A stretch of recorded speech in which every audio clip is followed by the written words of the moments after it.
Welcome back to our regular listeners and viewers. And in a quick brew first, today we launch straight back into the room with Lisa still in the room. Hello, Lisa.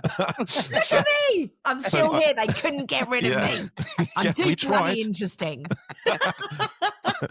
Sorry, that's what I meant. Yeah, sorry, too interesting. That's right. I think last episode, as you will have seen, of course, James on the spot decided, look, there's loads of gold in this particular pod, and maybe we should. I should have changed it to James Unpredictable Sharples, shouldn't I? Oh, well, that's your alias for part 2 of this episode. James Unpredictable Sharples.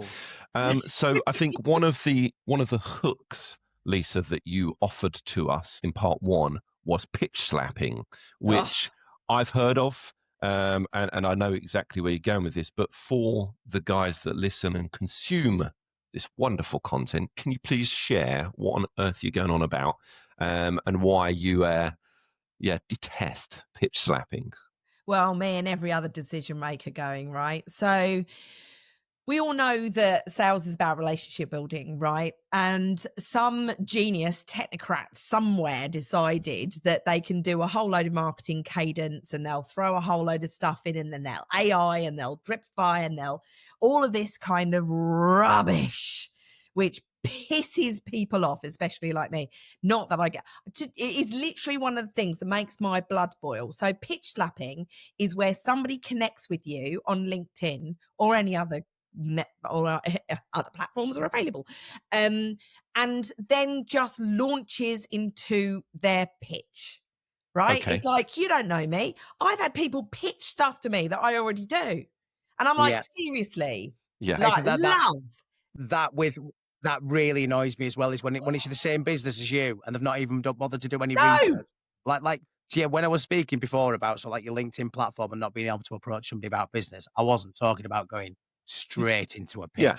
Because like you say, it's about trust building. It's those touch points. You need to be able to build a relationship with that person. Often when I connect with somebody on LinkedIn, it's usually, hi, great to connect. Thanks for the ad. How are you? How are you finding life? How are you finding business at the minute? Yeah, that would piss me off as well. Would that annoy you? Would that, you see, because for me, no, what do you want? Well, you can't win. I was going to say, you can't win. So how do you sell without selling? Yes. My speciality, my speciality is teaching non-sales people how to sell without selling. And it is literally, do your bloody homework. All right. Find out what is important to that person, what might be important, what the benefits of what it is that you do, how that might relate to that person. Now, obviously, I'm a fractional sales director. I help people sell more shit and make more money, right? So I'm literally everybody's favorite person. Is like shooting fish in a barrel, right? But actually, it's more difficult to deliver because there are some really painful journeys that people have to go through. For the most part, there's probably 2 kinds of people that come to us. Those that come to us strategically because they need to get to a certain level and they don't have the knowledge or the wherewithal to be able to do that. And there are those who are a distressed purchase. Yeah, so they're coming to it going, like, if I don't do something soon, in 6 months' time, I'm not going to have a business.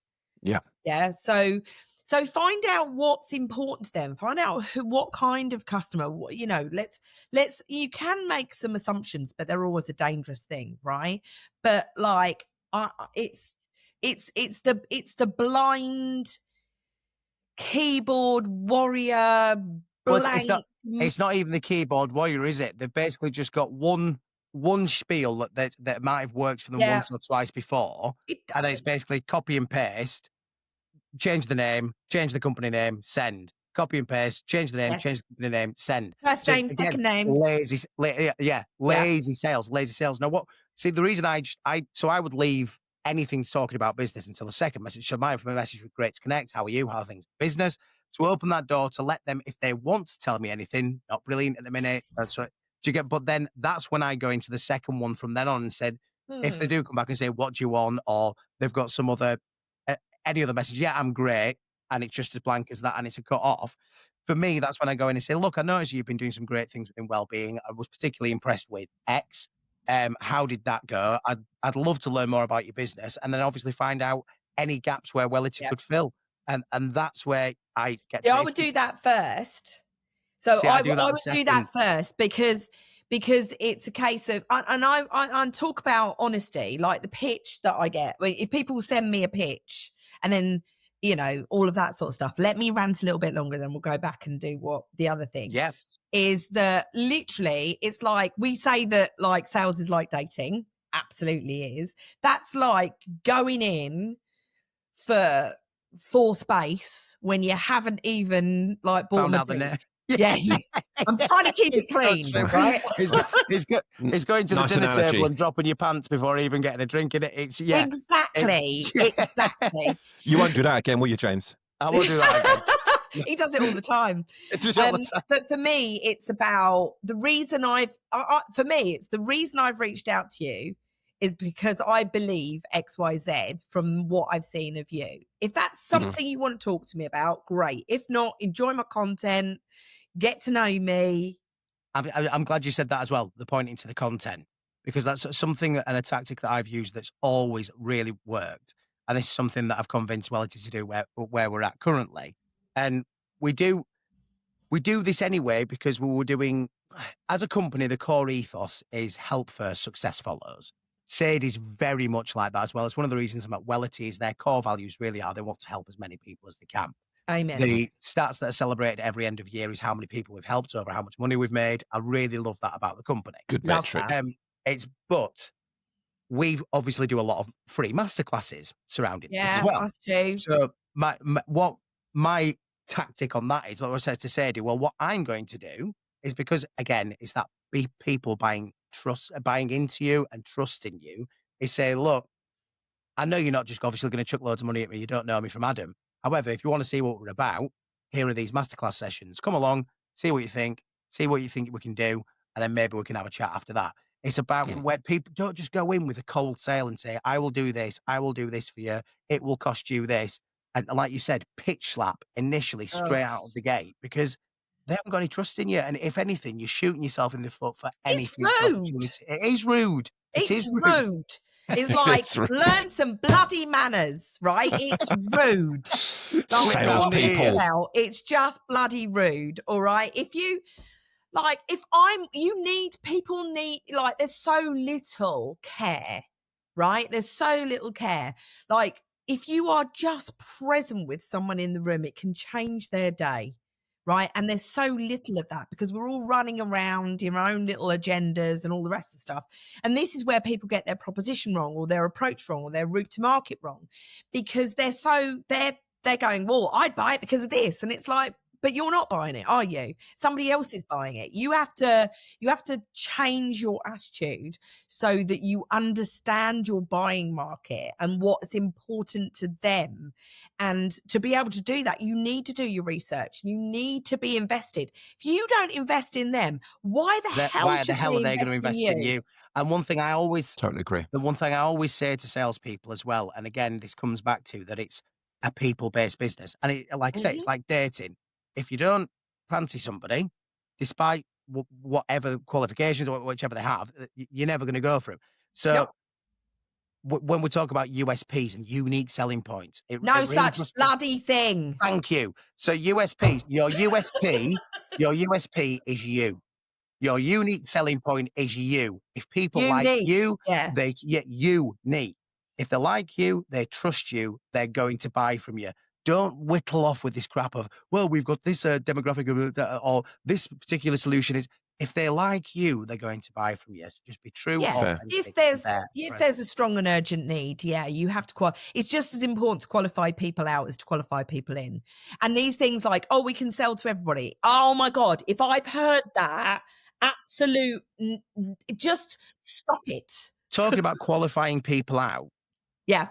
This got my goat the other day where, when salespeople push too hard and then they push even harder and lose that opportunity or somebody's not really getting back in touch with them, the opportunity's got a bit cold and ghosty. There's a lot of problems with ghosting currently, I think, globally. I've got 100% Go on. A success rate on how to stop people ghosting you. Right, we'll come on to that in a second. But But when people then basically push that too hard, and then when you go to them and say, what did you say that for? It's like, well, I was never going to get the opportunity anyway. But you weren't now. Whoa. You weren't going to get that opportunity now, but you potentially could have got it within the future. So sabotaged any future you're right. potential. Now you will never get that what opportunity. do they call that? When kids do that, when they're leaving, they do something horrible so that they can disconnect. It's actually a defense mechanism. Yeah, it is. Yeah, completely agree with that. Completely agree with that. So sorry, David, I'm going to have to interject here. Take me back to that ghosting. Ghosting. So I got told, because I'm telling you, people, and a lot of people I've spoken to within not just this industry, not the industry that I'm in, but I think within a lot of industries will find this invaluable and would love some advice on this. See, this is why they pay us the big bucks, right? So it's actually, I'm going to give Ryan McNallis, who is the Northern Ireland geek, the credit for this one. He said, I've got 100%. This will work if someone's ghosting you. And this don't tease it anymore, Lisa. Come on. If you're ballsy enough, because actually, when you think about emails, don't sell for emails, but this one works, right? You've got a tagline. Yeah, you've got a tagline which everybody sees in their little window. And in your tagline, you say, should I be offended that you're ghosting me? Wow. Right? That's very direct. And then what you do is you then structure the email and say, hey, look, really, last time we spoke, you were really excited about our proposition because of ABC. These were the benefits that you told us, blah, blah, blah. And now something's changed. Now that's perfectly fine for things to change. Our landscapes change all of the time, but it would be really good to understand what's changed for you. How about we sort of jump back on a call, or you can just tell me, everything's changed, or, the FD's decided that they're not going to spend money on X, Y, Z. That's fine, but don't leave me hanging because it's not a very nice experience. It's going to stand out in your inbox, isn't it? Yeah. It's going to stand out in your inbox. You use those exact words. Should I be offended that you're ghosting me? I might try that. 100%. Just purely because I've never put that subject before, and I haven't had responses from this, but I have put in in the context. So again, when you're training sales teams and things like that, one of my other gripes. We've got a lot of gripes, Lisa. Oh yeah, we're right. We're like angry old salespeople. I'm meant to be the grumpy one. That's how we've set our stall out, James. I'm meant to be the grumpy one here. So yes, sorry, mate. I'm fully taking over your position here. But then when somebody says no to business, and it's going to happen. We are not going to win every opportunity. And nor would we want it. And nor right? would we. And like we said, because well, would the client even fit you? But it's when somebody does come back and says, "Oh no, thank you." They don't often give a reason. It's very rare that they will say, look, it was either this, it was either that, it was too pricey, we haven't got the need for it right now. They don't often give a reason. And it really frustrates me when then salespeople turn around and go, not a problem, thanks for letting me know. Well, no. This is why. And I always say to them, next time that comes in, because this isn't offensive, you're well within your rights to ask, because you've gone to the effort of having multiple meetings with that person, spending hours putting a proposal and a presentation together, if you're doing things right, rather than just spamming off an email and saying, we can do this. You actually put effort into what you're presenting and how you're presenting your company to that person. So if they say no, the next time, what I want you to do is go, thank you for letting me know. I wouldn't be doing my job properly if I didn't ask why. Yeah. Was it the price? Was it the time? Was it the wrong course or the wrong proposal that we'd sent you? I said, but you have to find out. I said, then I said, you can finish off really nicely just by saying, I want to put myself in the best position to potentially win your business the next time we speak. And I can't do that if I didn't know why we didn't win this one. Yeah. Well, this is the ethos of earning or learning, isn't it? And that's the other thing, is that something else that I created was the audit call. So when you can go back in and go, do you know what? I thought we were on to a winner, but actually we lost you along the way. And as what I want to do is learn and grow, because we need to be constantly learning and growing, and that continuous improvement and all of that kind of stuff. And you can either go, and it usually works when somebody else does it rather than the salesperson, and go back in and go, say, well, if we lost your business, especially with business that we've lost, right, is what did we do wrong? Chances are we were rubbish account managers, because, you know, it goes in the CRM and is never seen again, that sort of stuff, you know. So, and it is about going back in and say, look, you know, this is a learning opportunity for me. I appreciate that there's not a hell of a lot of value in it for you, but fundamentally I could get to understand your business and also to see where I went wrong. Because I clearly have gone wrong somewhere, and doing that audit either on your own stuff or on your team stuff can really reveal everything. And I always say to people, don't make assumptions on what was good or what was bad. Like, I tell people, it's like, why do people buy what you do? And they don't have a clue. If you're making assumptions, for me, it's because you don't believe in the product, or you don't believe in what you're selling. Quick question then, Lisa. Yes. On that one. In your experience, and I certainly know where I sit on this, in sales, and we're talking about salespeople, how many are truly honest enough with themselves to conduct a proper, you know, post-audit debrief of what's gone wrong? 10% max. Do you know what? It's about lack of courage. It's about lack of courage. And one of our geek values is geeks are brave, right? And leaning into the uncomfortable. We couldn't do our jobs as fractional sales directors without leaning into the uncomfortable, without having those really uncomfortable conversations that only your best buddy in the world can have with you, and to lean in and to kind of go and call you on your shit, basically. You know, and it's a lack of bravery. And I think, look, we are hardwired for human connection, and that's really, really important, because when we are rejected, or when we are embarrassed, or when we are humiliated, it registers in our brain as the same way that physical injury is. So when we get, and this is the reason why people hate sales, because they're putting themselves in a position where the brain's going, it's going to hurt you, it's going to hurt you, it's going to hurt you. By the time we get to kind of 20, we've already got PTSD. Huh? Maybe we're all psychopaths. Well, maybe. I mean, look, this is not time for your impression subject, but that's a whole other podcast. This is not time for your impression, James, because I don't know, Lisa, if you've watched Ed Gain's Monster story that's currently on Netflix, but James has a uncanny impression of that most horrible character. Have you seen it? I've seen that. I'm completely gripped, and I've seen the trailers. What did you go and say that for?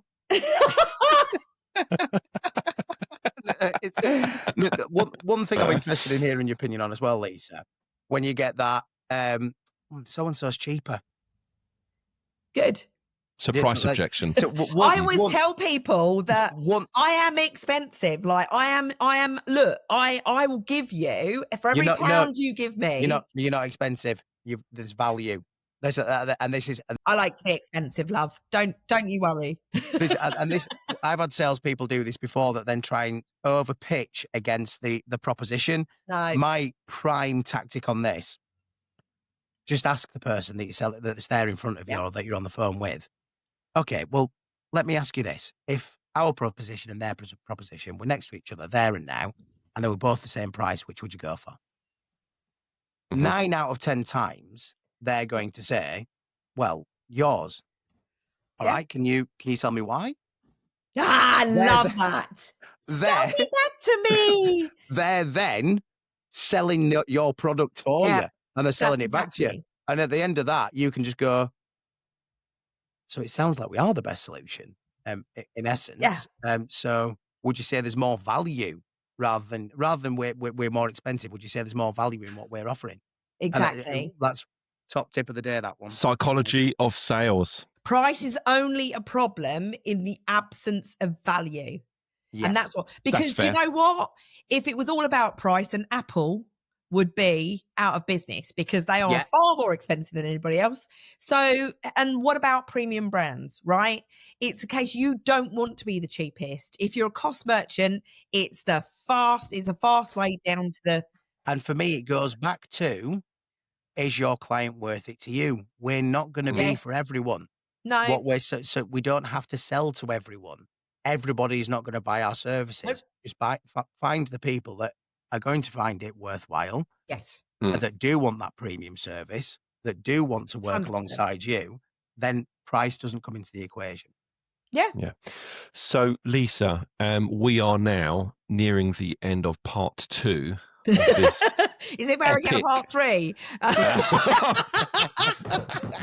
I think we definitely need to get you back on again, Lee. There I definitely love could be it. more value. Quickly, though, if you had one parting shot, and I'm going to, because I literally have the power to eject you from this call, I'm going to limit you 30 seconds on this one. A parting shot, an absolute golden nugget as a takeaway that you might be able to offer our audience relative to, well, I say relative sales, go whatever way you want with it if you want, but 30 seconds, golden nugget. What have you got for us, Lisa? If you want to be a successful salesperson, then you need to be a curious student, right? Be a curious student. Recruit salespeople because they're curious. Look for curiosity, right? Curiosity is everything, because if you are interested in someone and invested in someone, then guess what? They'll invest in you. So be a curious student always. 30 seconds. Unless you're a cat, of course. Yeah, but... yeah. Yeah, absolutely. She's been trying to get in on the shot. She's been going... This is our first animal cameo on the pod. This is just firsts everywhere. Firsts so, Lisa, everywhere. that was unbelievably a 30-second soundbite in its purest form. That was perfect. I really appreciate it. I mentioned in the original pre-chat chat, this kind of looked like the sort of evolution of the human, the sort of Homo sapien, but in the sales version, and that I might be sort of now starting to regress. I think between us, there's a lot of experience here. I think there's loads of value. I really appreciate your time today. I hope, and I'm sure the audience will enjoy. We will obviously link you in the comments or in the show notes, I should say. And no, really, really appreciate your time, Lisa. So thank you so much for that. Thank you so much for inviting me. Cheers, Lisa. Not a problem at all. Thank you. Perfect. Thank you for that. Wow. So there we have it, James. Powerful episode. Episodes. Yes. Sorry. Plural. Yeah. A doppelganger. No, it's a duplicate of a person, isn't it? A double. A Michael Double. Yeah, double. I think it's great. 3 salespeople, 1 pod, no fights. Which surprised me, actually, because I often disagree with other sales leaders and such, and not from an arrogant perspective, not from and want to be combative, but her values really aligned, which is not something that you often find within sales leaders.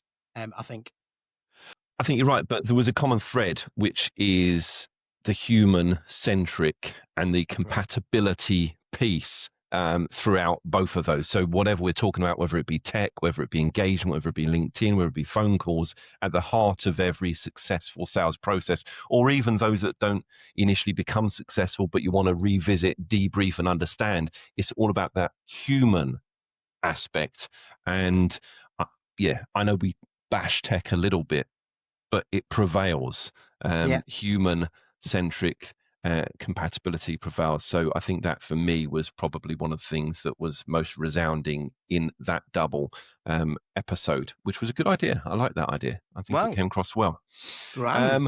Just before we go, because I didn't acknowledge it, but I really feel I have to, you are dressed to impress for this particular episode. James, you have taken it up, not just one level, but you are levels above. It's fine. Levels above. Yeah. Outstanding. Yeah. I mean, a pocket square. I'm in a t-shirt. This is absolutely fantastic, mate. But no, I think great episodes, part 1, part 2, and can't wait to go again. We've got in the can at episode 8, episode 9. So let's do it. And let's keep going. A Quick Brew. Cheers, James. Nice one. Excellent stuff, mate. Thank you. Cheers, Bye, mate. guys. Bye. Bye-bye.